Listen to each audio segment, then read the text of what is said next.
Township Board of Trustees and Fire District meeting. The notice requirements of section 121.22 of the Ohio Revised Code and implementing rules adopted by the board pursuant thereto were complied with for the meeting. Roll call. Foley here. Fullerton here. O'Neill here. Stand for the pledge, please.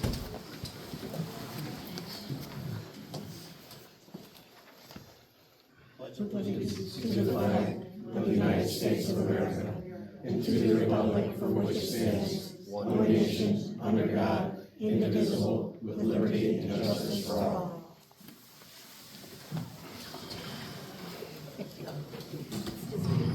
First up, meeting minutes approval for the October 7th meeting. Gentlemen, you both received copies of the minutes with my revisions to them. Yes. Issues, edits, questions? I don't have. Motion to approve. I'll move to approve I'll second. October 7th. All those in favor, aye? Aye. Aye. Aye, opposed, same sign. Minutes approved. Same with the consent agenda. Fiscal service, fire, police, and zoning. Everybody's received a copy of the consent agenda. Any questions, discussion on those? I did not get service. Did not. Yeah, I don't think I saw it either. Ty, it's in the packet. Oh, You missed me? Huh? You missed me? I didn't send it out.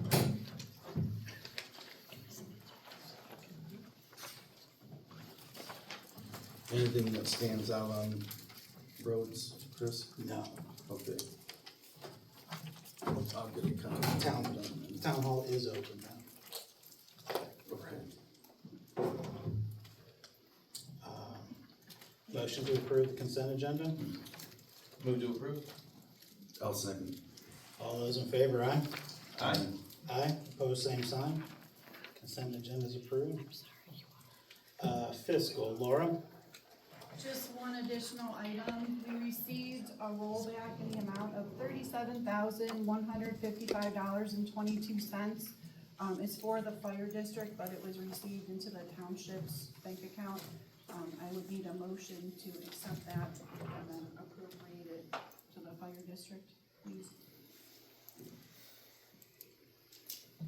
I'll make a motion to approve the $37,155.22 from the township account to the fire district account.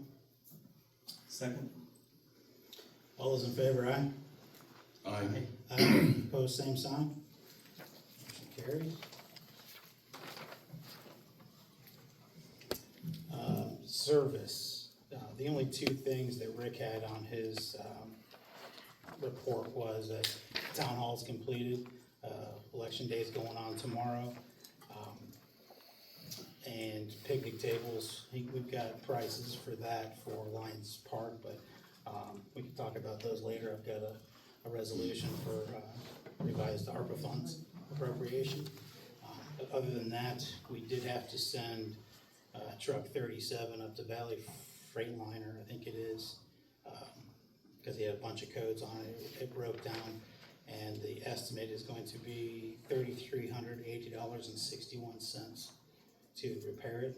So I would make a motion to approve $3,380.61 for truck number 37. I'll second. All those in favor, aye? Aye. Aye. Aye, opposed, same sign. Motion carries. Nothing else for service. Chief Kavanaugh, fire?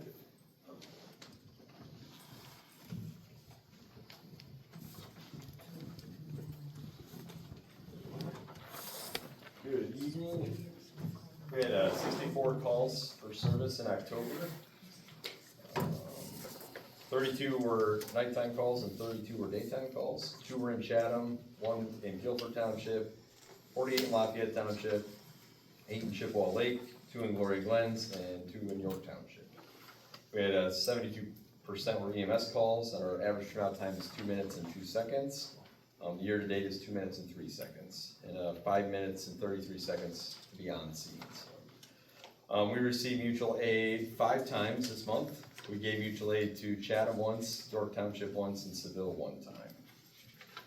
And some things we've been doing, on October 3rd, we taught CPR to the Medina County Library employees. On October 5th, we participated in the Home Depot Safety Day and provided tours of our fire engine and discussed fire safety with residents.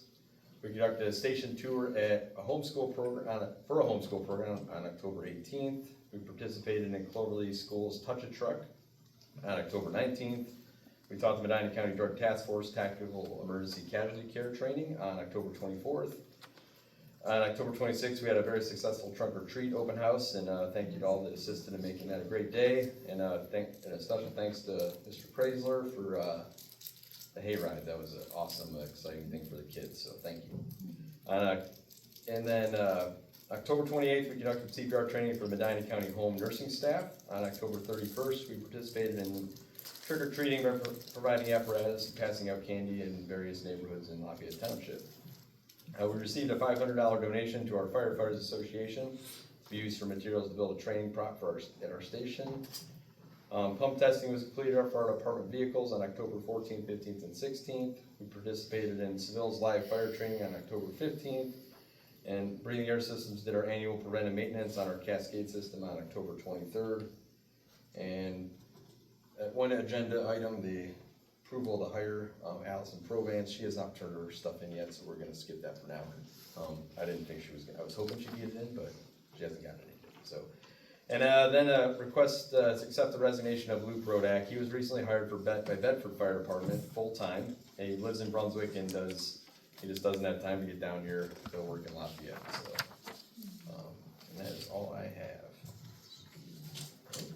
Thank you. I'll make the motion to approve Chief Kavanaugh, and the board accepting, Luke Rodak's resignation. I'll second. All those in favor, aye? Aye. Aye. Opposed, same sign. Resignation accepted. Thanks, Chief. Yep. Police. Nothing to add to the report. Okay, thank you. Questions? No.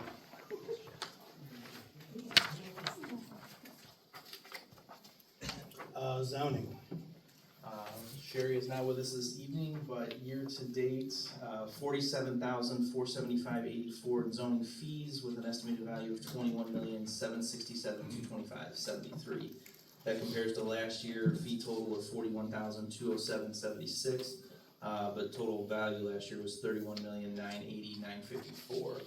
Basically a function of significantly more smaller zoning permits, fences, pools, patios, things of that nature, as opposed to the number of new builds that we had last year. And then I believe you all received the letter from the zoning commission as well with their recommendations. They would like us to consider updating and renewing the comprehensive plan in the next year. Yeah, I was talking with Karen about that, and they want to get that done prior to completion of the zoning book, so yeah, I feel like it's a good idea, and it doesn't have to address every section of the comprehensive plan. You guys have any additional thoughts on it, or? No, I think the biggest thing is we just need to start collecting some cost estimates on what that's gonna run, what kind of scope we wanna do, and potentially outreach to the community to get their input on. Karen, go ahead, would you like to? Could I talk? Yeah, absolutely. Just give me a minute to get up there.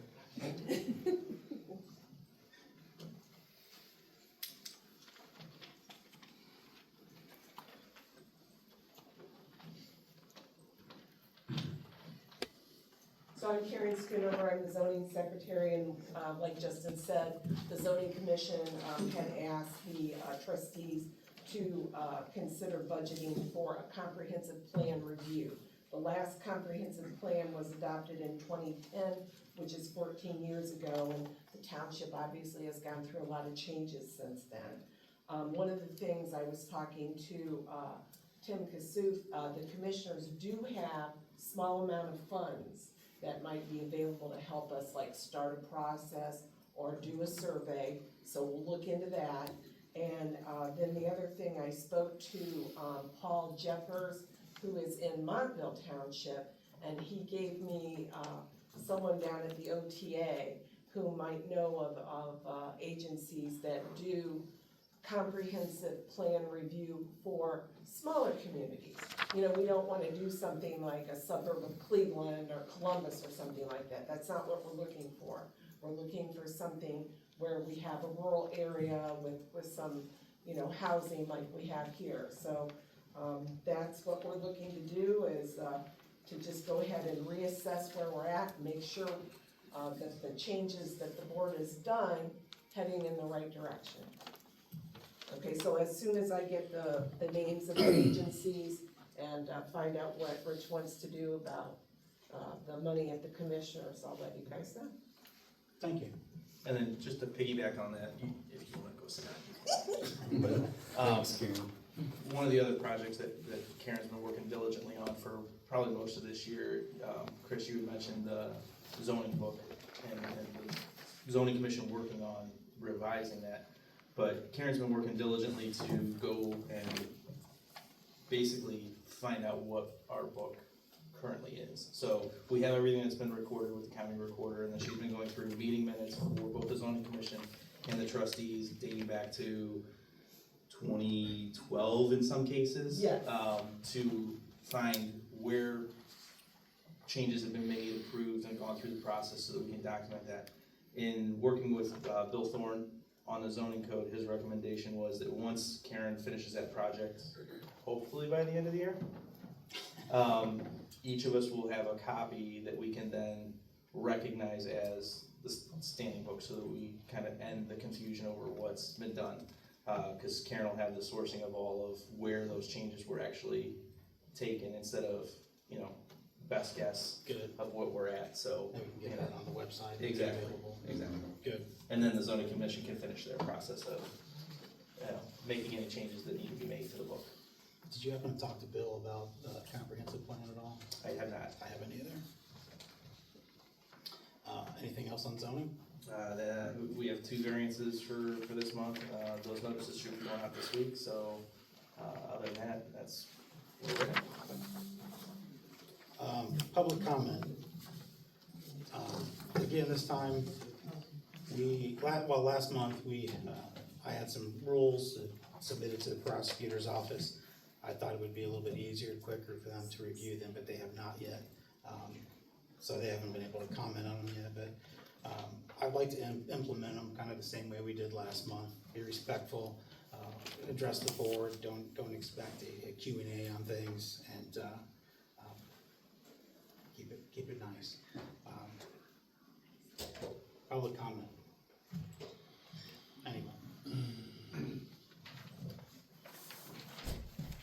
Chase? Yeah, I'm Chase Burmeister, I live at 6310 Lafayette Road.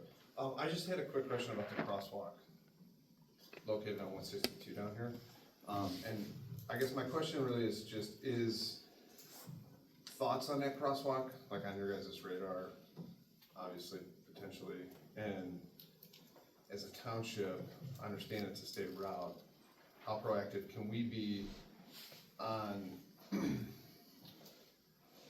pedestrian side, right? So obviously we can do signage, more signage, whatever it takes. But when you drive by, I also noticed that my daughter, when she drives, she likes when she's on the highway and the lane is marked instead of the signs, right? She said that that's so much easier to see. And as I've driven by the last couple of weeks, I did notice that like even the bike crossing is almost completely worn off. So just as a resident with obviously the recent events, but it's been on my radar personally for longer, and it's been a weird spot for me, so I just was wondering as a township what we could do about it. So, yeah, that's it. I'd be happy to contact ODOT about it. Yeah, I think it's probably a good idea. It's a tough one, because it's, kind of goes both ways, you know, it's a crosswalk, yet it's not treated like a crosswalk because it's a highway, so I think the pedestrians need to understand that it's a highway, But again, I don't wanna get into politics of it, but Right. I don't know if it's necessarily obviously the safest, but when we put that development in, I spent a lot of time there, because we had our GPS station there, and it made me nervous then. And that was before all the homes were in, so, Are you talking about the one up by the country club or down here closer to Bucket Woods or both? both. Okay. Both. Both in general. Thank you. Anybody else? Ma'am? Yes, please.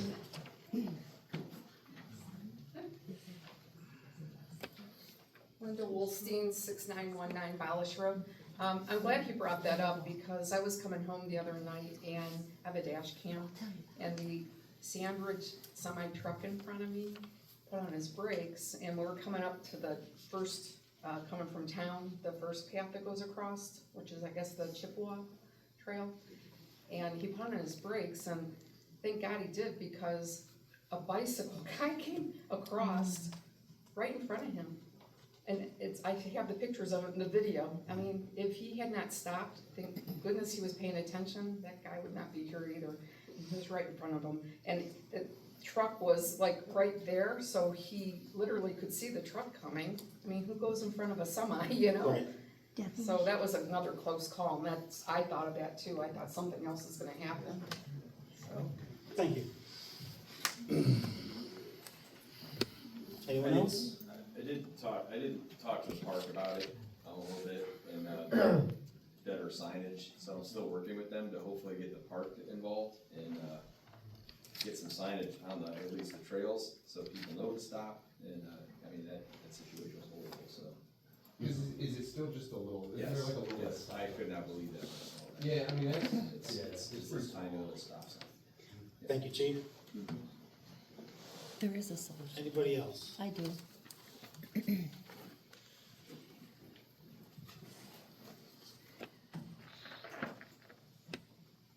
I'm Renee Drake, I live on Lake Road. There is a solution. My son is an avid cyclist. He has rode on that trail many, many, many times. He said, Mom, number one, it's the cyclist's responsibility. And I said, I understand that. He said, I understand what happened. He also said there are two things that can be done. Number one, that stop sign for people, I'm telling you, is that big. Some of us old people have a hard time seeing things like that.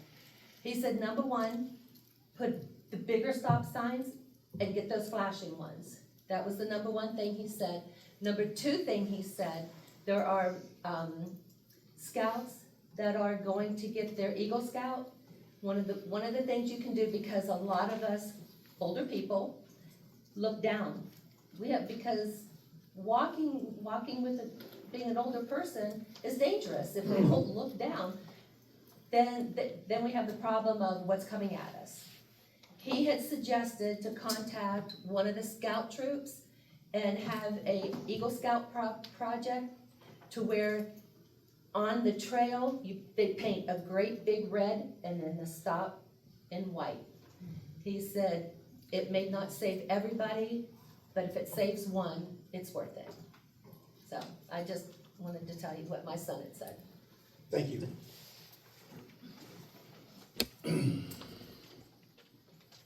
Anybody else? Sir?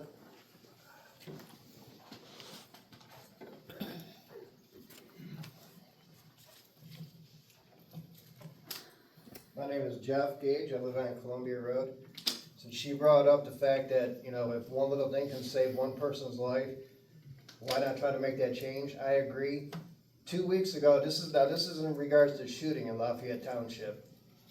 I'm all for if you wanna practice shooting in your backyard, things like that, but I just wonder what can be put up, a sign or something, educating people or reminding them to have a better backstop.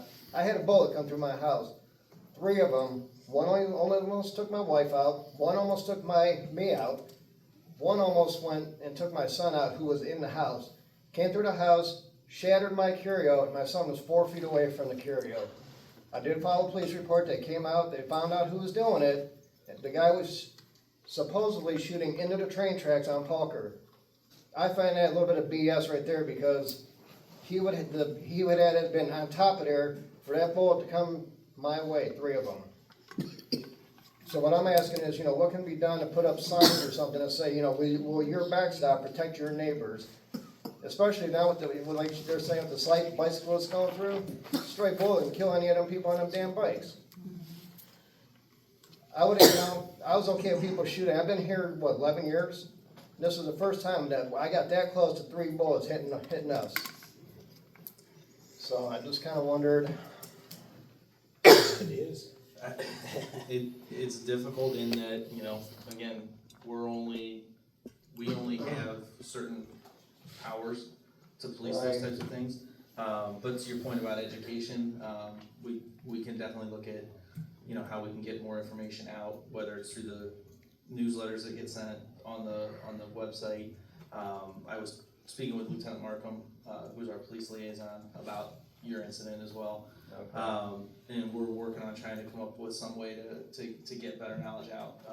Because again, unfortunately, and not saying that it's even something that we would wanna do, we don't have the authority to prohibit shooting on their property. You know, and ultimately, it does fall on the homeowner, or, you know, whoever's shooting, it's their responsibility to make sure they have an adequate backstop. Now, obviously, that only goes so far. If they don't, you know, neighbors are the ones that are put in jeopardy. So we're working on trying to figure out how to best address that. But we do have some limitations that we're working with as well.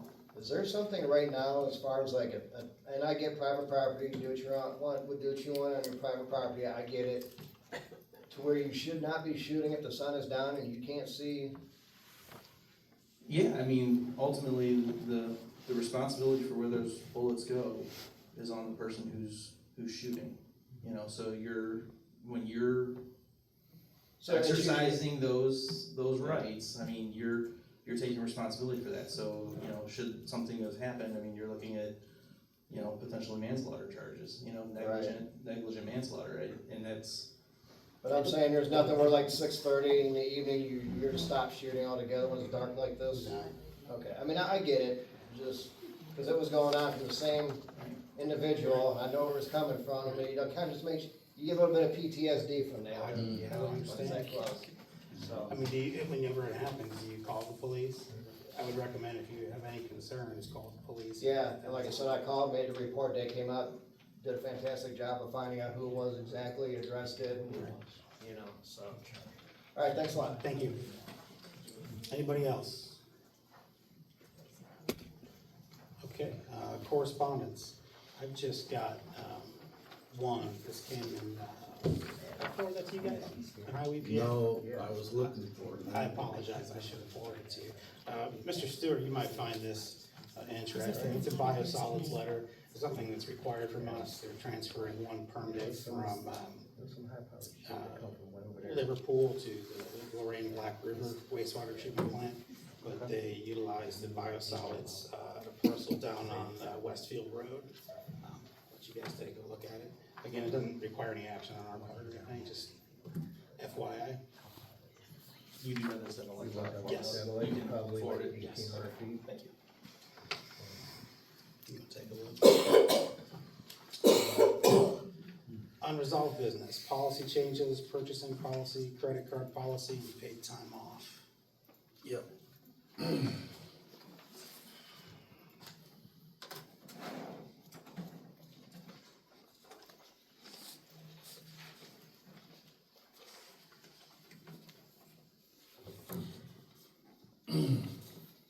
All right, we want to start with the purchasing procedures. Laura already left. These changes are the proposed changes that Laura and I had went through a month and a half or so ago, and then obviously up for discussion tonight.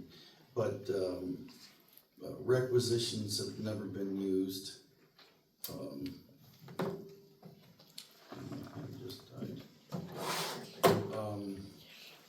So I would recommend that we just cross that out.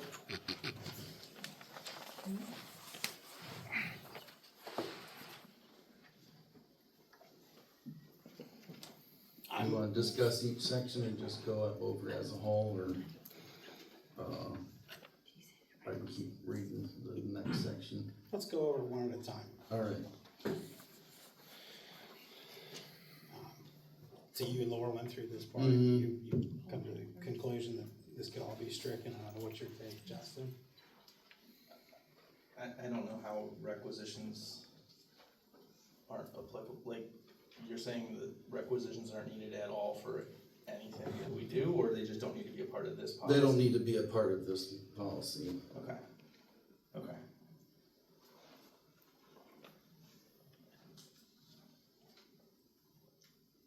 Chris, your opinion? Yeah, I mean, if we don't need to make it a part of this policy, is there any particular time when we think they would be most? Well, whenever we're bidding certain things, but requisitions is just that added step. That's never been used, so. Right. Cross it out. Would you think it would be advisable to put a dollar limit on it or something, or require one? Well, further in, we do have a dollar amount of 3,000, and then also under the ORC competitive bidding, of course, that number had to change. The ORC changed on that one. But our standard practice is, if you go to the next section, it might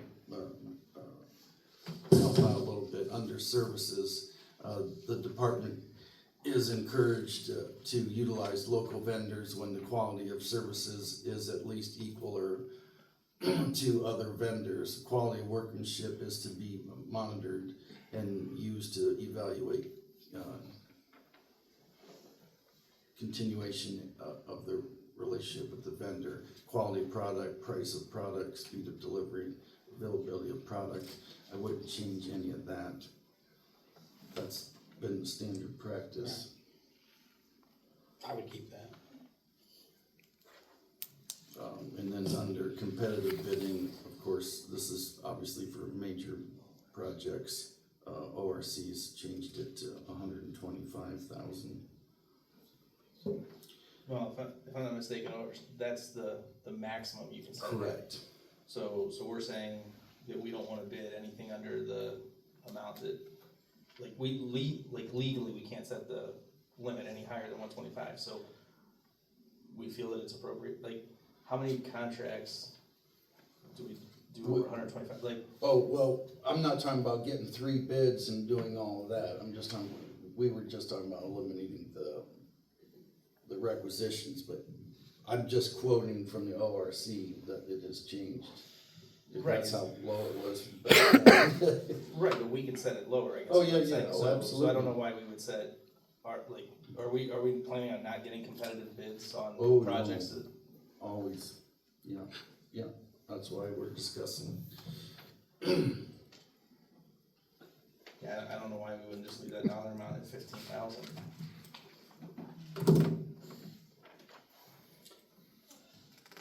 I suppose it, 15,000 is not bad. Or at least, but 125 It's seems large, I a agree. bit No, excessive. yeah. I understand, potentially why larger municipalities might feel that it's, not necessary. Right. I'm not even sure I necessarily agree with that, but, the idea of just doing single bid awards on 6-figure projects, That doesn't fly. right? Mm-mm. No. Chris, you're saying 15? I'm closer to 15 than 125. Oh, no, I just threw that number in there just because they had changed it. We can do it, whatever we decide. So you're just throwing that out as Mhm. the legal. Yeah.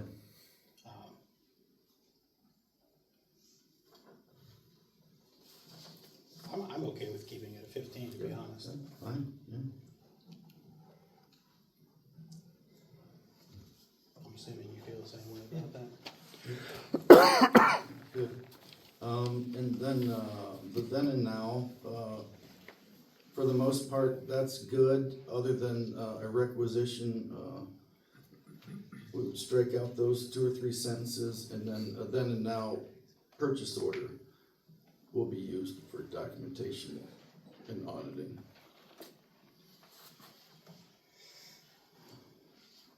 And just eliminating the requisition.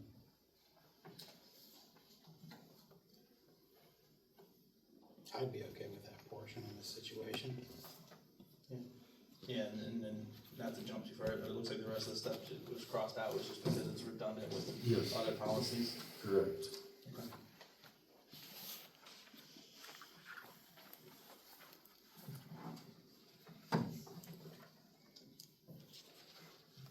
And we'll get to those other policies here in a minute.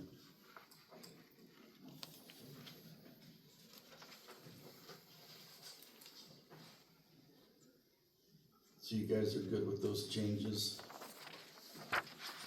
Yeah, I'm good with leaving it at 15,000 for the Yep. competitive bidding. I'm good with the changes on then and now. I'm good with the changes on vendors, services, and everything after then and now.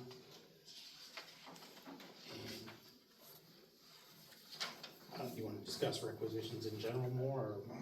Well, I mean, there's nothing that we can do policy-wise that changes legal requirements. So, I mean, as far as that goes, if this is just positions in a certain form of their use, I wish Laura were here to kind of, you know, give a little more detail on that, but that would be my only concern, you know, as long as we're following best practices with those. Right. But if it's as Trustee Fullerton said, with the requisitions only being stricken from this part because of one particular application of them, then I don't see an issue with it.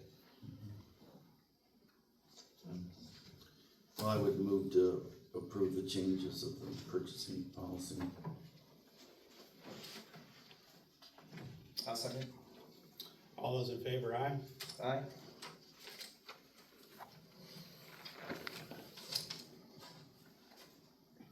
Todd? Aye, Aye, sorry. opposed, same sign? I was right. Motion carries.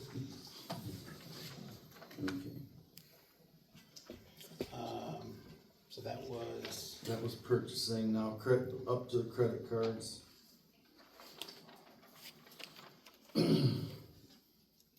Striking section 4, log kept monitoring the purchasing of a credit card. Laura said she's never done that. And the department heads have their own cards with their name on it, and so does she.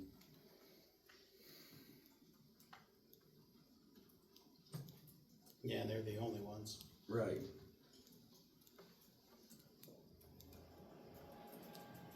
I'm okay with the changes. And then changing of number 5, notices on anything over 3,000, obviously, because you need a liaison to authorize that.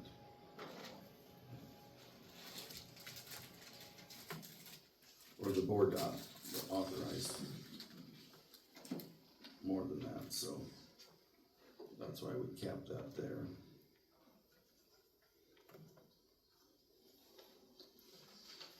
But we're a tad bit redundant, not redundant, but we're counteracting, if you flip to the second page, just to jump ahead for a second. Maximum charge used to be a 400, and Laura's recommendation was 1,500. No. We should almost change 5 to 1,500.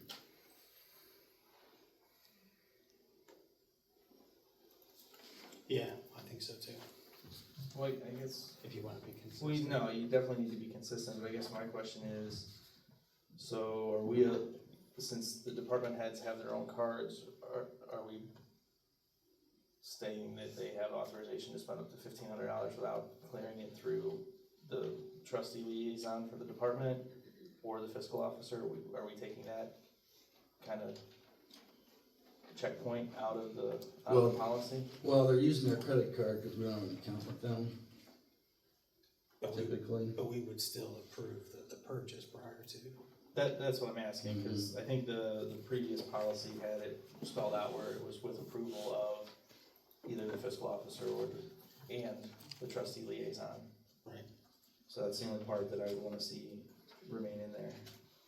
Well, Cause like on 13, it says unless prior, like, a maximum charge of $1,500 is placed on the township credit card unless prior authorization by one trustee. So that almost reads as if they can spend up to $1,500 without getting any any sign off at all, I'm not sure. I would actually make them all 3,000, because it takes one of us with the fiscal officer's buy-in can make that, Yeah, as long as that's the point So, that I wanna make sure yeah. it's clarified, is that it's not, the card will, the department head has right, sole authorization, like, it needs to still run through us, we're the ones that authorize Yeah. all purchases.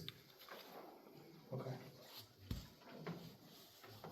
so we agree that we could reference 3,000 in all those instances. Yeah, I don't have a problem with the dollar amount being 3,000, again, just as long as we have that check in there that it has to be, Yeah, through the trustee liaison, and then, Laura has to certify that the funds are available for the Right. purchase.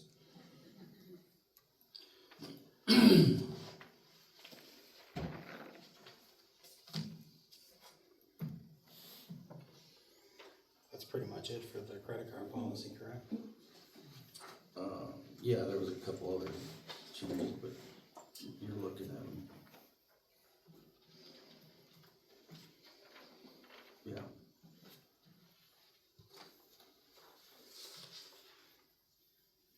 So is 13 good for you, Justin, or do you want more verbiage in there? Well, I think we need to just, I know it may be redundant with some of the other policies, but I do think that we need to put a piece in there about the fact that it has to be, authorized by the trustee liaison for the department.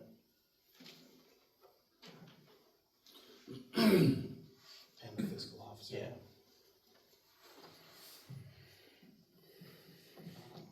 Instead of unless prior authorization would be, and prior authorization, is that we need to change that too?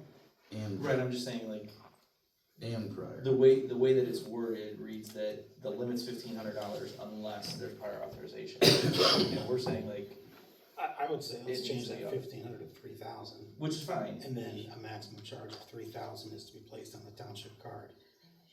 And prior authorization by one trustee. Right, so is basically required. change unless Yeah. to and. Yes. Yeah, Yeah. correct, that's what I got, okay, good.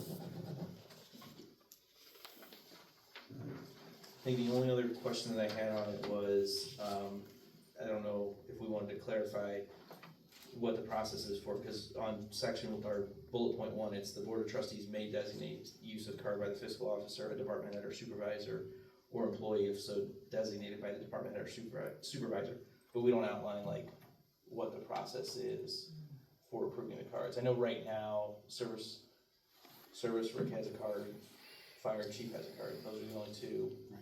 correct? But what's the process for, it says we can authorize more, but we don't outline like what the process is, like, do we just tell Laura, do each of us individually have the authority to do it, or do we as a board have to decide to issue any cards beyond what we currently have? I'd recommend that the board do it. Yeah. So maybe just add that piece, to number 1. Yep. I'd be good with it with those changes.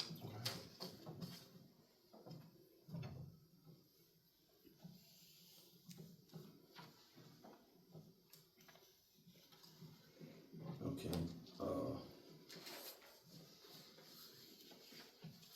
I'll make the motion to approve the changes for the credit card policy. I'll second. All those in favor, aye? Aye. Aye. Aye, opposed, same sign. Motion carries.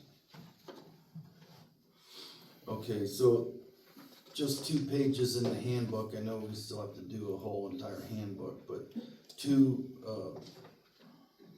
sections caught my attention, here lately, and I'd like to bring it to the board's attention for discussion and possibly changing that. Sick leave, the way it's written now, which is a whole entire page, I would like to see, sick leave earned at a half a day per month, and it just be put into a PTO bucket, like the vacation bucket. And then whatever they take, you don't have to ask them why they're taking the day off, as long as they're approved to take the day off, it just comes out of their PTO, saved up days off. And then section 6.3, personally, I would just eliminate it.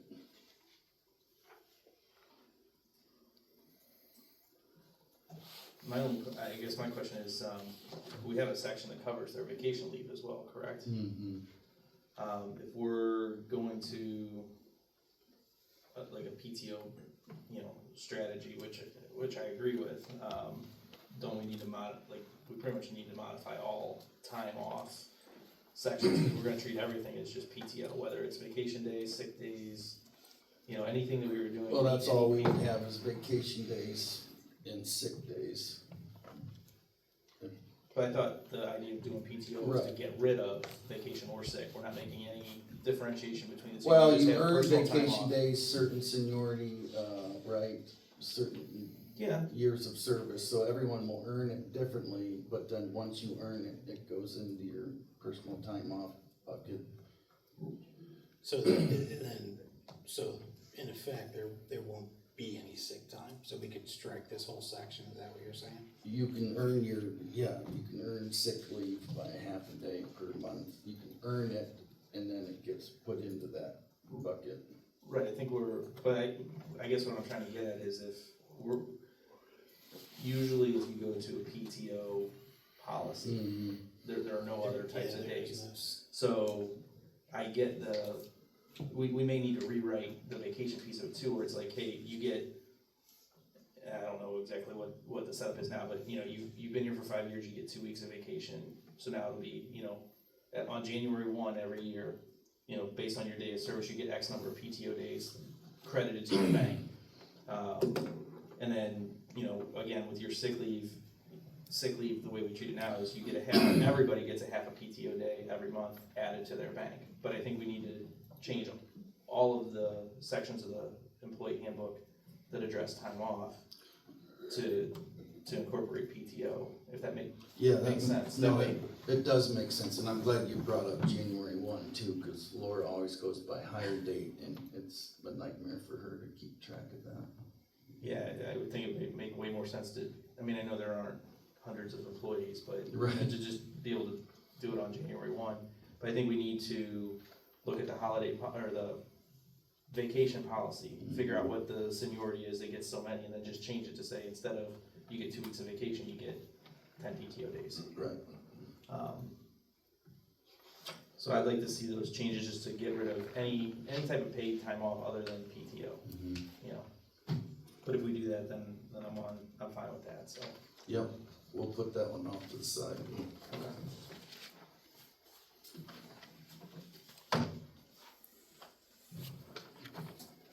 All right, brownfield remediation grant. So unfortunately, we're still waiting on, the prosecutor's office to come back with the resolution, so we may need to have a short, special meeting at some point in the next 30 days. But we are, approved at the state level for 7300 Lafayette Road. There's a old farmhouse that, needs asbestos remediation, and we can do it through the brownfield grants. We do need the board to basically deem it, or agree that it is an abandoned property in need of remediation here. So there's, sorry, I can't bring it, but yeah, just there, that's the house. Not that one, sorry. That one, and then if you go back, a couple of the property. But it sits right on the corner of Lafayette and Chippewa Road. But we'll be working through, Brandon came to the last meeting and presented. It's just a house, correct? It's just a house, correct, the barn will remain, but the asbestos remediation company goes in, they clear out all the asbestos, dispose of that in compliance with EPA. Once they are done, then the excavating company can go in and demo and clear out the building.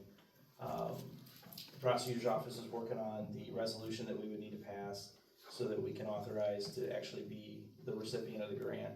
And we'll facilitate payment for that, but it'll be, refunded by the state of Ohio through their program. And it has to be, It has to be done before the end of the year, so that's why we're kind of scrambling. Now, it does sound like there's a good chance that the program there'll be another pool of money that'll be available for next year. There are a couple other properties that, that I've spoken with that are potentially interested in doing that, and if anybody else, knows of any, or, that we may be able to do it, we may be able to get a larger chunk of the money for next year. But this project is gonna run just under $70,000. But just again, for that house. just for the house, with the asbestos remediation and everything that needs to be done. It's also a little bit of an elevated price because of the time frame. You're trying to get somebody to juggle a schedule, so, Right. there's some additional fees that are going with that, but, it's an opportunity for us to clean up a property that probably otherwise would not get cleaned up without, the state funding. But I just wanted to make sure that we're all on the same page, because unfortunately, we probably will, once the prosecutor's office gets done with that resolution and the verbiage, because there's a lot of legalese for covering us, because again, the township will be making the payment, and then we'll be getting refunded by the state for that. So there's some protections in there in case work doesn't get done, who's responsible for it, the homeowner, back and forth, so. That was my big Yeah. concern when Brandon was here. Exactly, And so. so any special meeting would be specifically about this. Correct, Okay. correct, and it would mostly be just to review the resolution and sign off on that so we can get it done. We may not need to do it before the December meeting, but there's a good chance we probably will.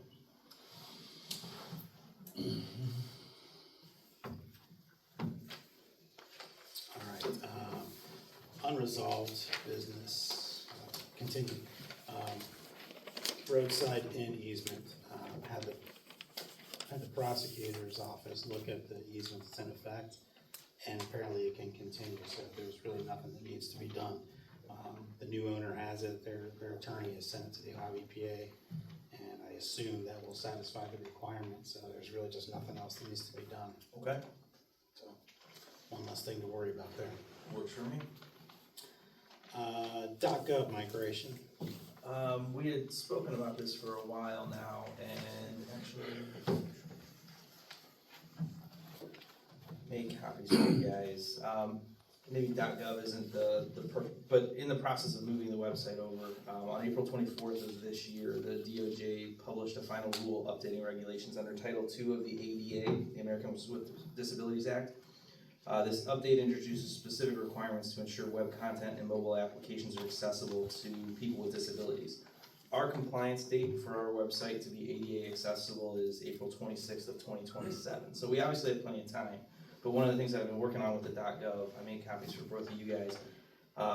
Civic Plus does a lot of stuff with web design development and web hosting for municipalities. I spent about an hour going through, what they could do for us. They would help migrate the .gov. They would host all of the website for us, and they have a lot of pre-built templates that are designed for public entities to be able to put meeting notices, meeting minutes, zoning code, a lot of the things that, and actually, I'm gonna give Kristen a copy because she's the one that actually does all the updating for us now on the website. One of the big things is, well, Kristen, how easy is it to update stuff and keep everything looking in line? I've been doing some stuff. I mean, I don't have control of the whole, I haven't been versed in everything, but the main stuff, I can change, I can update the minutes, I can update the little blasts, that latest information. So I can, most stuff I can update on there. Okay. Go ahead, I'm sorry. What are you asking, what I need to update? Well, I guess what I'm saying is, one of the big selling points and one of the nice features from what I've been able to see on here is, if we were to transition to something along those lines, it's very drag and drop, very template oriented to be able to put your updates in there. The other big thing is with ADA compliance, we're gonna need to outsource the website or not have a website. And the reason I say that is because with ADA compliance on there, you have things of, your color schemes, have to be able to be, meet certain requirements for people that have certain disabilities and impairments. You have to have, ways for, blind and deaf people to be able to interact with your websites and your mobile stuff. It's gonna be a big deal, unfortunately, for small communities to be able to comply with some of these things. But it's also something that I think this solution helps, because their templates are all already ADA compliant. They have all the back office support to be able to make sure that everything you're uploading and putting into your website meets those requirements, and they can edit that, Just, and obviously not looking for any type of decision or anything tonight, but those are the handouts, the presentation that they gave that outlines a lot of that. The other nice thing too is I know we've tried to implement the the mailing list. They have a lot of tools that's integrated into these websites that allow people to go in there and say, hey, I want an email every time a new calendar event is set on, or I want an SMS, a text message anytime, a new meeting is scheduled, or I only care about zoning, so when they put, when the BZA is gonna have a hearing, I want an email or a text. It's fairly robust. It's not cheap. We're talking probably anywhere from $3,000 to $5,000 a year for it, but it would pretty much replace everything that we need to do on the website side of things. So again, just wanted you guys to have it. So you're saying this would replace the helpful marketer? Correct. Okay. Is there anything that would require the .gov? No, we So could this be any keep, web address, correct, anything correct. like I that? just figure it's something to consider when we're already in the process of, switching. And I know we have the .com website taking care of everything for another year. Right. We've pushed that Yeah, out we until have another 2026. That's one thing I wanted to ask you guys about. Do you still want to try to retain the .com if we can, or are you? I mean, I know, I think probably we used should, to at want- least for a period of time. Right. Ultimately, in the long run, I don't know. I mean, really depends on, the cost is nominal usually to just still own the domain and have it redirected to your .gov. We do have 2 grant applications in with the state of Ohio as well. Their cybersecurity force. They offered a small grant of about $9,000 for a .gov migration. So I submitted that paperwork earlier.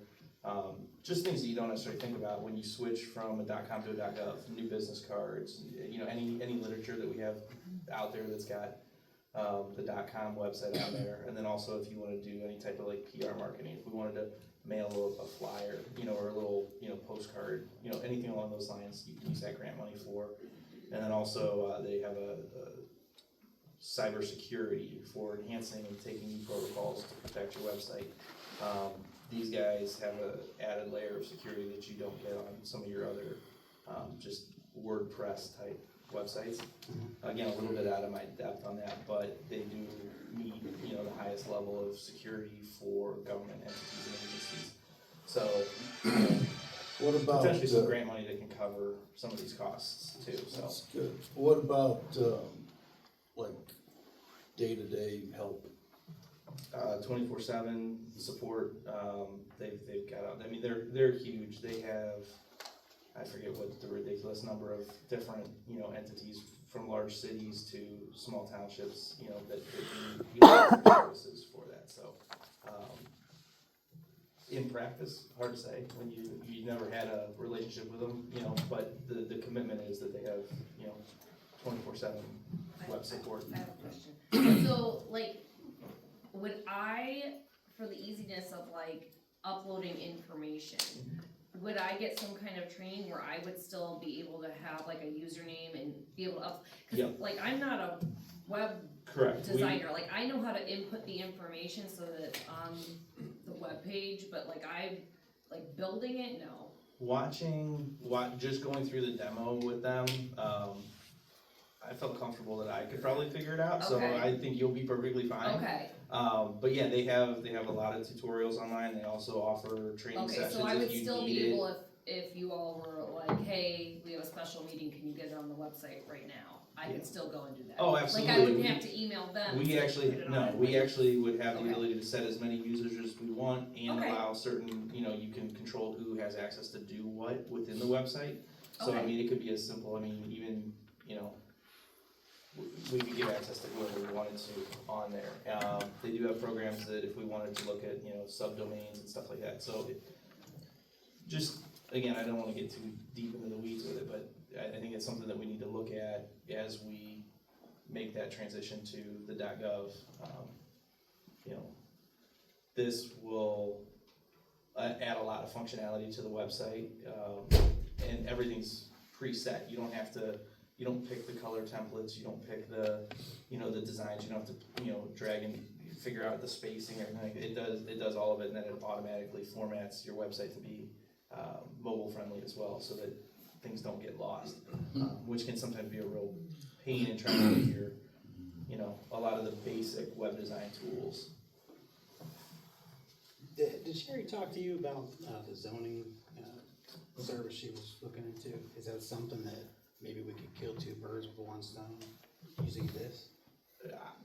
They claim to be able to do everything with it. I know they have some code add-on, like some of the stuff is listed as add-ons, but yeah, I mean, these guys could do everything that we need to do from a web interface side of things. I mean, even to the point where if we wanted to get to the point where people could fill out their zoning permits online and make a payment on that, if we wanted to do that, we could absolutely, it has the functionality to be able to offer online payments and anything that we would wanna do there. Nice. Now, do they have an office here or they're in Kansas? They're in Kansas. Okay, Yeah. so everything would be virtual? Yes. Okay. I mean, I'm sure, I don't know that we're that big, but I'm sure if we needed somebody to come out, we could probably arrange for it, but No, it's just. it might be rather expensive. Any other questions, Ty? No? Okay, ARPA revised appropriations.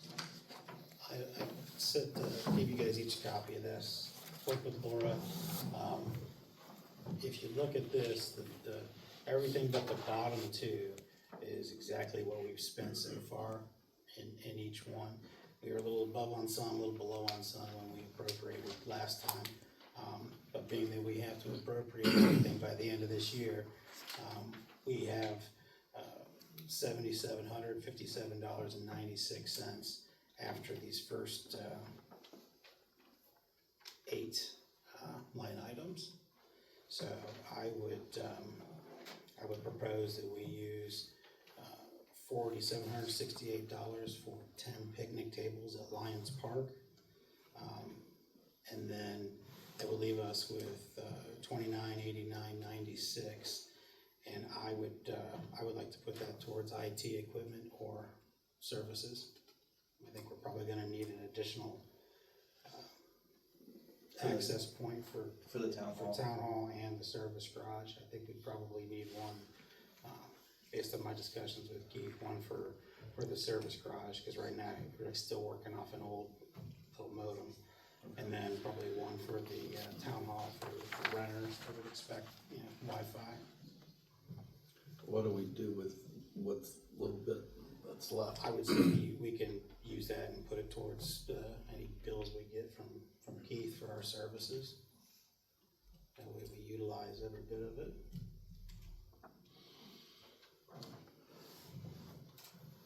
It will be, probably $1,500 more or less, I'm thinking. Yeah, I thought you said those access points were like $1,000 or something. Yeah. 900. 900. Yeah.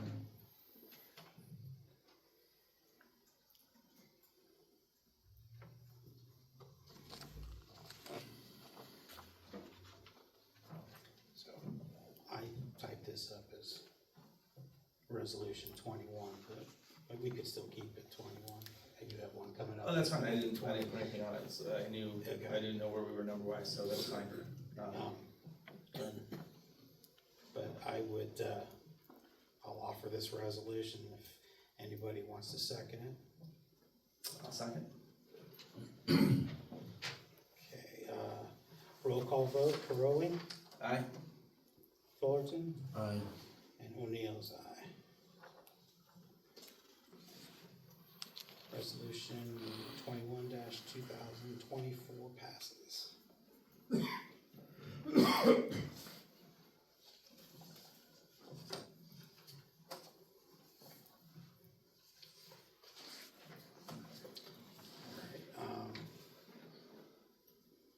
New business, any more unresolved business? Yes. All right, Nexus settlement proceeds.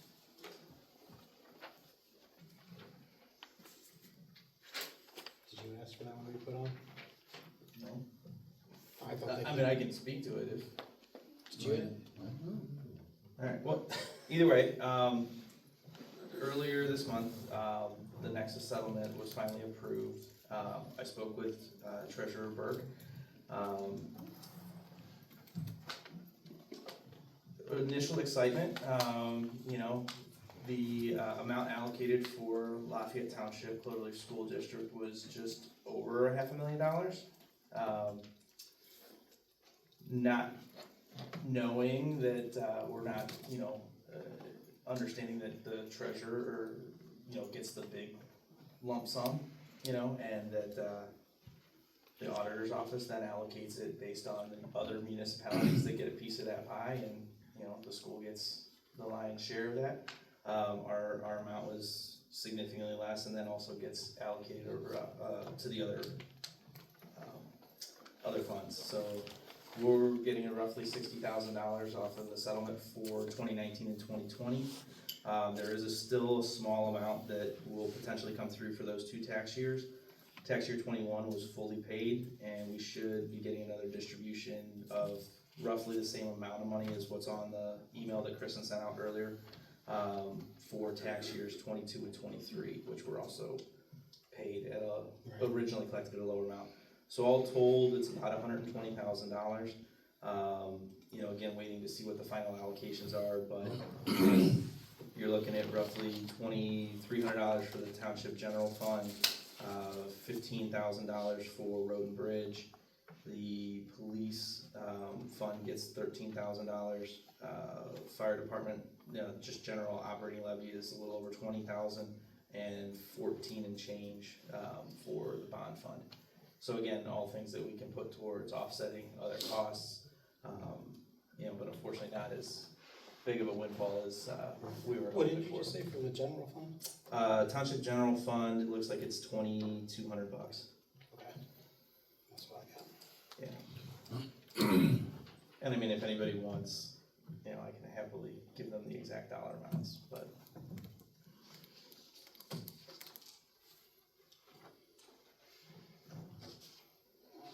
Okay, resolution to reallocate inside millage. So I emailed everybody last week. You know, one of the biggest challenges, you know, in managing the budget on the township side is, you know, the general fund is kind of the fund that pays everything, or at least like kind of all the things that can't come out of road and bridge, essentially, or the police levy. As it stands right now, we allocate roughly, well, 2.6 of our 3 mills gets put to road and bridge. What I'd like to do is have all of our inside millage allocated to the general fund, and then at that point, as road and bridge needs money, we can transfer money from road and bridge, or from general fund to road and bridge. We can't do it from road and bridge to general. Previously, you know, in the past, when money would accumulate in the road and bridge fund, we would be able to petition the Department of Taxation to move that fund as road and bridge had more funds than it needed, and we could put them into general fund and use them to pay, you know, salaries, you know, for zoning, or, you know, wherever we needed to allocate that money. I checked with Kristen at the auditor's office. This is the resolution that we would need to pass. Basically says, whereas the township currently allocates inside millage as follows: 0.40 inside general fund and 2.6 inside road and bridge. And whereas effective January 1st, 2025, the township desires to change the allocation of inside millage to 3.0 inside general fund and 0 inside road and bridge. Be it resolved that the Board of Trustees of Lafayette Township, Medina County, Ohio hereby authorizes the change of inside millage allocation to 3.0 inside general and 0 inside road and bridge, effective January 1st, 2025. This doesn't change anything with our budget, like, it just gives us more budgeting flexibility. Cause that money, instead of going a little bit to general fund and most of it to road and bridge and being restricted, it'll all come into general fund, and then as we do the budget at the beginning of the year, which we'll talk about here in a minute, we can then transfer money from general fund to road and bridge as needed, but not have those extra restrictions placed on that money.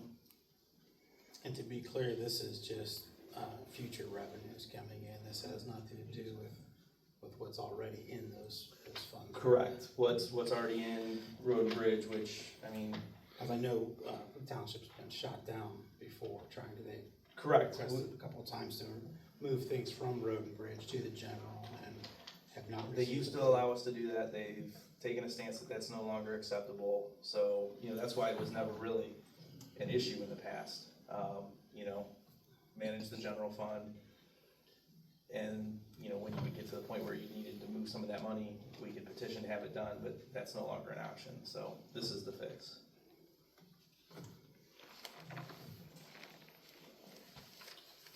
And I guess this would be resolution 2024-22. I would just keep it at 20. At 20? Yeah. Oh, I figured you. Oh, you were counting mine. Yeah, I got you. figured this one was gonna be before. Okay. But I would move to adopt. Do you have any? I still wanna discuss it. Guess my only, I mean, a couple concerns, like road and bridge is our most expensive, Yeah. doing, and, I mean, I get we can put it in general fund and pull it out, but, and, I don't know, it just kinda scares me, cause then it goes over there, and then we're like, oh, we got this amount of money, we can do this or that, and then, I know Rick's got some big projects coming up in the next couple of years. But that's why you making me a budget. tad bit nervous, It for just- sure, for sure, I just, almost makes me feel like we're robbing Peter to pay Paul in some aspect, but maybe not that extreme, but, I mean, I understand that some of this is making sense. I mean, our general fund It's always is low. challenging. Yeah, sure, I agree with that, but I don't know, all 3 years seems exorbitant to me, off the top of my head.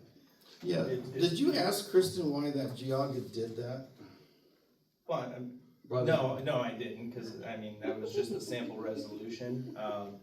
To me, it's purely a flexibility standpoint. It gives us as a board full control over managing our budget when we sit down at the beginning of the year. You know, right now, you know, where's the certificate for this year? So the certificate for next year, just, you know, kind of put it in perspective. The township gets, we're projected $129,800 for the general fund, which covers pretty much everything other than road and bridge. Obviously, the police levy's out. Road and bridge gets $647,600. So they're getting 80% of the money in road and bridge. Yeah. You know, and again, Ty, I'm not dismissing your concern, but there is literally nothing that stops us. If we adopt this, the certificate changes to that full amount coming to general fund. And then if we wanted to, we could put $650,000 into road and bridge. It just gives us that flexibility, so we're not constantly trying to figure out how to justify expenses coming out of road and bridge that maybe should or shouldn't, because we're trying to figure out how to manage the general fund and not Right, run out of right. money. When I was doing my homework over the weekend, I'm like, okay, well, and I'm just talking out loud here, thinking out loud here, so, so I'm just thinking, all right, so if we take the general fund is at 0.4, and we make it 1.0, that gives us, I'm just gonna guess and say about 256,000, and it lowers that much off of road and bridge, which would free us up the general fund, but I still think it still goes in budgeting. I just don't, I would hate to do the whole 3-0, I guess. Why? I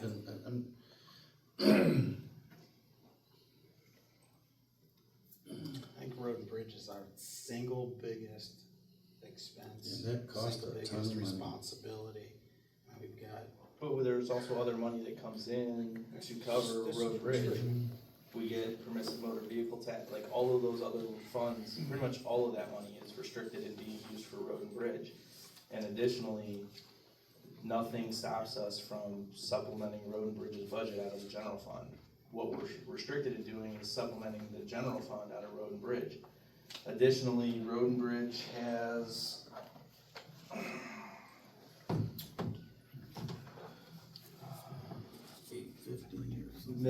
$850,000 carried over. As it stands, it'll have $1.5 million next year. You know, one of the things that I was gonna bring up later, if you guys looked at the revenue report that Laura put out, you know, our projected revenue for this year was $1.5 million for the township. We brought in 1.8. There's an extra $300,000 in the township revenue, but more of that money gets directed to road and bridge because of the way that inside millage is allocated. We could be using, I mean, that extra $300,000, I'm pretty sure Chief could find a way, you know, to use that. Nothing stops us from using township money to supplement the fire district. Absolutely nothing. That's not what I've heard. How would you use it, Justin? How would you use it? I mean, we could use it for any number of things, but we could, there's nothing that stops the township from buying an ambulance and leasing it to the fire district.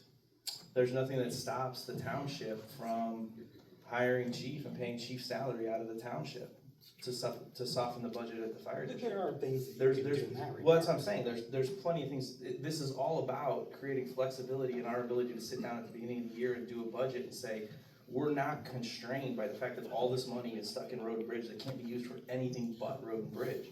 It doesn't stop us from using it for road and bridge if we need to, it just allows us to use it other places if we want to.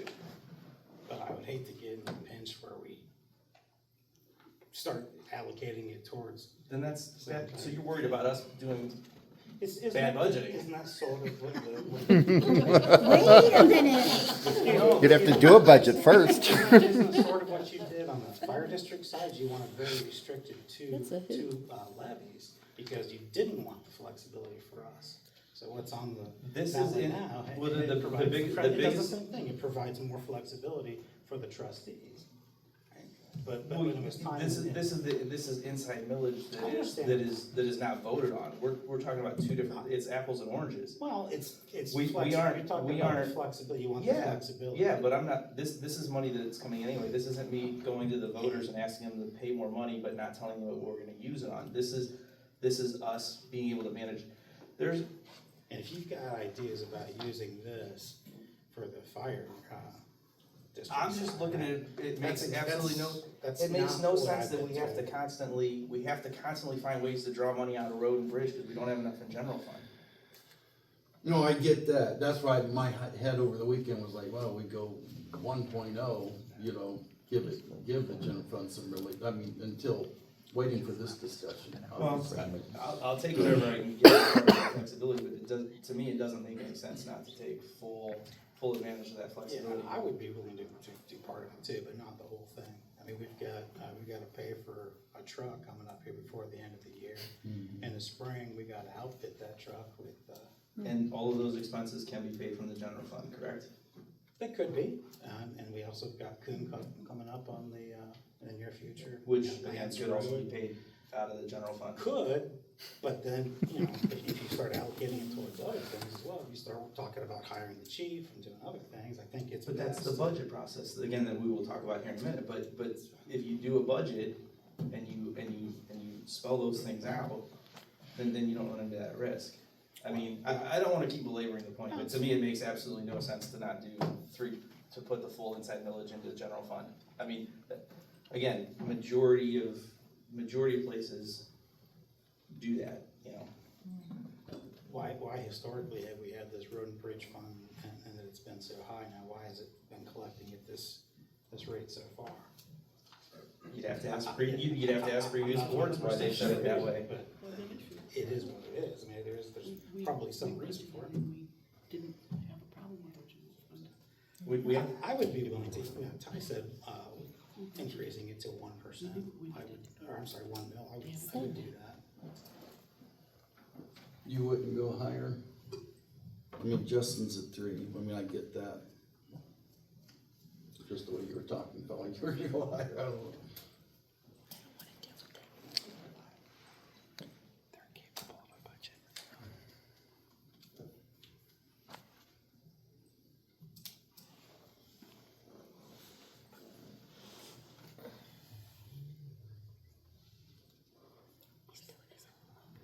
Hey, if we doubled it to say 0.8, I think that would bring in like an extra, what, 90, Yeah, an extra 99,000 or 98,900? 99.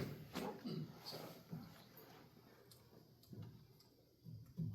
You got thoughts? I'm still stuck on 1, but I mean, I could hedge up higher if I had to meet in the middle. I would go with 1. I'm not really comfortable going any higher. No, neither. I think Road and Bridge has to stick to their own, and, I mean, they got big ticket items. I just hate to allocate money that. There's no reason why this can't be revisited. No, next absolutely year. not. Oh my God, no.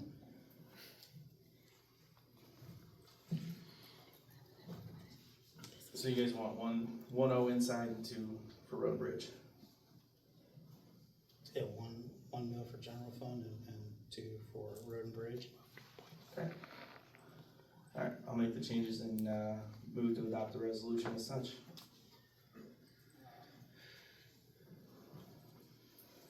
I will second. Roll call vote. Fullerton, Aye. Rowley, Aye. O'Neill, aye.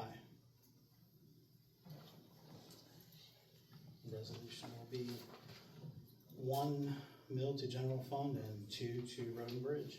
I'll get it retyped. You said that was 20? Get it submitted. Yeah, it'll be, resolution, 2024-20.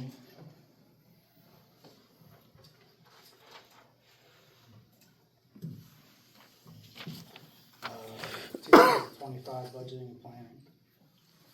So one of the things that we've always talked about is budgeting. And I had a good conversation with Laura on this, so I kind of wish she was here, but, we've kind of always taken the approach that, this is the permanent appropriations that we passed at the beginning of the year. Allocating salaries and expenses from each of the funds. But that's it for the whole township. What Laura does for us, the appropriation status report every month, shows what I deem to be more of an actual budget. It's 11 pages long. You can see the font. It breaks everything out to, salaries for the trustees, salaries for the fiscal officer, Social Security, Medicare, Medicaid, hospitalization, life, dental, in service, you've got your repairs for each of your trucks, everything along those lines. This is what I consider budgeting. It's to the point where you guys, the concerns that you brought up with, allocating the funds is, how do you know? This is how you know. And with the way we do appropriations, the way we did appropriations this year, that leaves it on Laura then to go in, and it's not her job as the fiscal officer, I don't believe, to assign. I mean, she winds up breaking these appropriations down further, and Well, to me. I've gone through those with Laura, quite a bit, and with Rick and, Chief Kavanaugh too. Chief Laura and I met multiple times. But these are the ones that we should be doing as a board. That's fine, what I would like to see I us use do. those to bring to the table when we pass that appropriations. Now, I'm not opposed to going through it here, don't get me wrong, I'm more than happy if you wanna go through something like that in a meeting, in a work session, I think that's a fantastic idea. Well, I think that's how we avoid the adjustments that we've had to make the last couple meetings, where we've had to move money out of certain Right. fund allocations. It kind of goes back to, and again, I know we already made the decision on here, but I mean, this should have probably brought this up while we were discussing the last, but I mean, like, right now, for the year, where is it here, road bridge.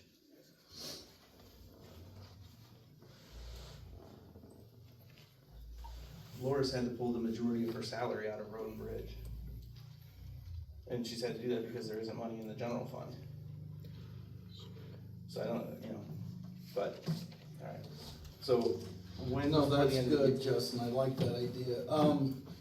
But there, you know too, there's a lot of those we can just wipe on out of there, Oh, the zeros, all of it. Absolutely, but it's still Clean it up. 11 pages of that versus this. When you sit down and say, hey, we're gonna have $400,000 in expenses in road and bridge. There's a lot of stuff that goes into that $400,000. And, to your point, how do you know that you're managing your budget properly if you're just targeting that one big number and not looking at, well, we need to repair this truck and we're gonna have maintenance on this and we need to replace that. And, It's probably awesome. we have we have Coon Club that needs work. We have, when I was talking with Rick the other day, we have Lance Road that's potentially gonna need some work. What do those projects cost? Right. Are we just saying, well, they'll all fall into that 400,000, or are we actually figuring it out, And again, we're still looking at, we can fund road and bridge for probably 3 years with the money that's currently in that account. It's also probably our biggest single exposure to contingency too, should something happen. I mean, Sure, but flood, again, washout, general fund can cover all of those. But But you, I would like to see us at some point sit down and do a budget for next year. More, maybe not every last line item like Trustee Fullerton mentioned, but, far more detailed than this, that we can figure out kind of where we're. Well, I going. would like to clean it up, cause it's 11 pages, Right. probably should only Yeah, be yeah. like 5, Right. seriously. do you wanna try to look at a date now? I mean, we're coming up on the end of the year. Probably should. I don't know what everybody's schedules look like. We're probably gonna need to chunk off some time for that Yeah. one. Mm-hmm. You wanna try to knock both the township and fire district out in the same? Well, I think the fire district will be significantly easier, cause I will say that, Chief's Right. put together a number of different spreadsheets to try to do that, on that side of things, so, I think the fire district can get through pretty quick.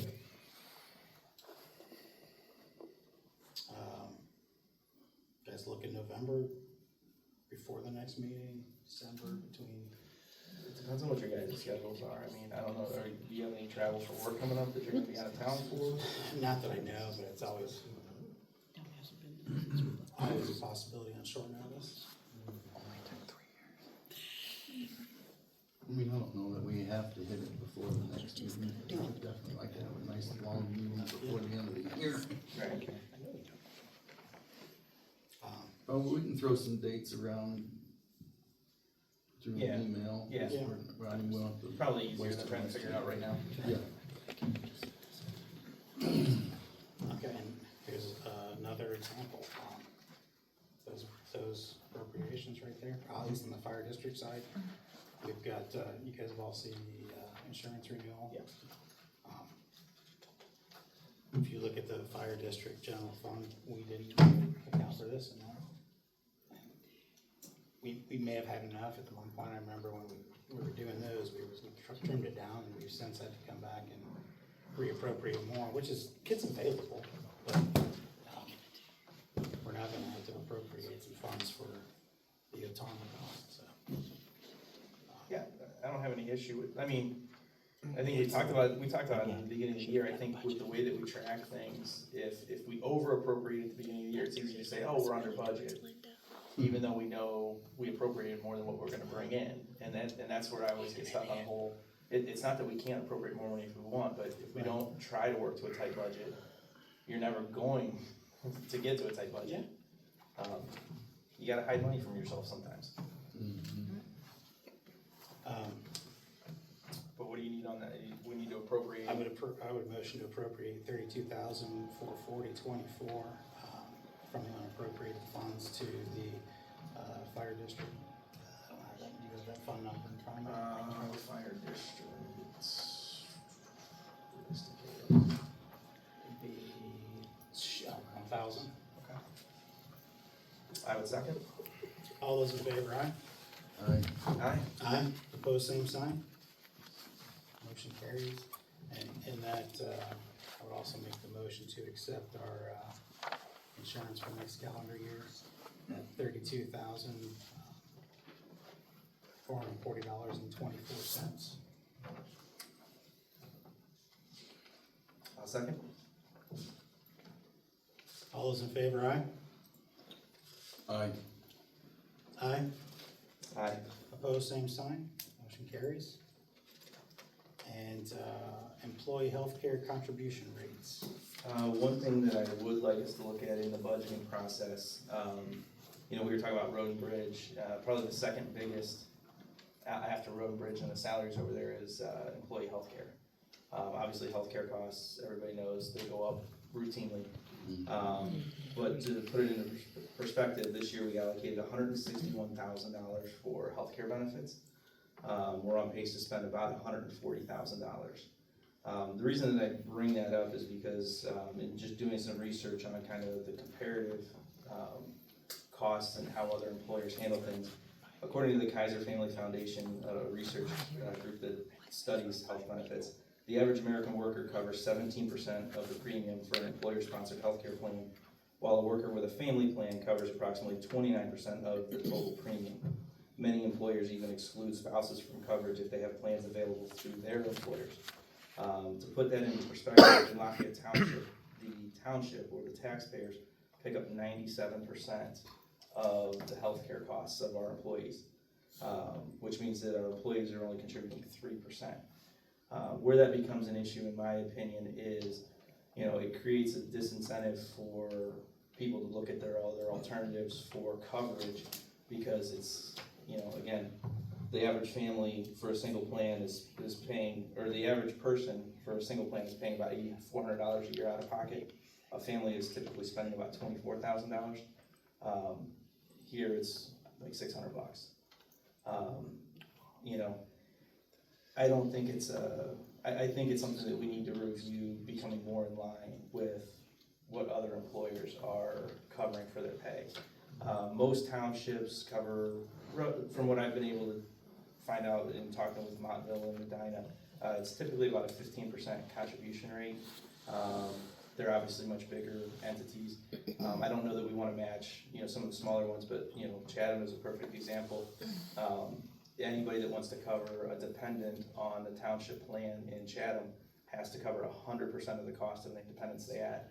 I'm not advocating for going to that extreme, but if we get more in line with what the average employers are putting out there, you're looking at saving anywhere from $20,000 to $40,000 a year if everybody still elects to keep the same coverage.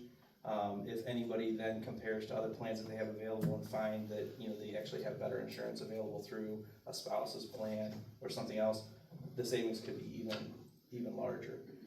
Not looking for a decision or anything tonight, but something that I would like us to look at when we're doing our budgeting for next year.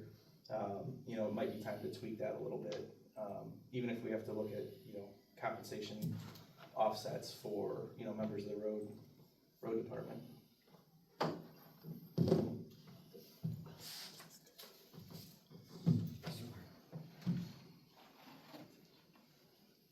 Anything else other than that? Ty, you have anything else? No, it's all good. I will, no, you don't need an executive session No. for any time.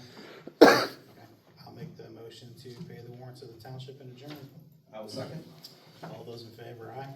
Aye. Aye. Aye. Opposed, same sign. Meeting adjourned. It is 7:58.